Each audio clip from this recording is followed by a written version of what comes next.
Hello ఆ, sir, నమస్తే sir. నమస్తే.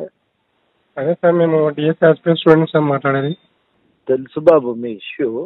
నేను చేస్తున్నా, రిప్రజెంట్ చేసిన 2 సార్లు. సార్, మిమ్మల్ని నమ్ముకొని మేము ఎంతో ఆశ కొద్దీ ఉన్నాం సార్. ఇప్పుడు కూడా కాదు, నమ్ముకుంటే నేనేమన్నా మీతో వచ్చి మోసం చేసిన?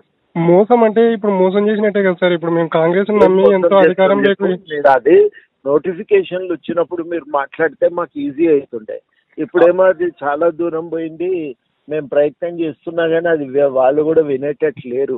మీరు అనుకుంటున్నారు నిర్ణయం మేము మా చేతిలో ఉంటుంది, మేము చెప్పంగానే మారుస్తారని.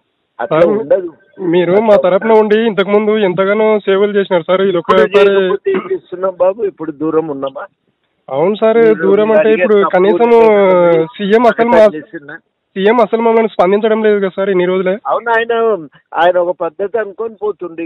మనం ఏం మాట్లాడొస్తా చెప్పు సార్. మీరు అందరూ ఒక కమిటీ లాగా వేసుకొని చూడండి సార్. ఇప్పుడు మేము చనిపోతే కూడా మా సాగు కారణం ఎవరు సార్? సీఎంఏ కదా సార్. ఇంకా మాకు ఏడే ఉంది సార్ టైము. చెప్తాలే నేను తప్పకుండా. Sir please, I requested sir. సరే, దయచేసి వాయిదా చేసే మార్గం చేయండి. చెప్తా అన్నా కదా. Okay sir, thank you sir. అయితే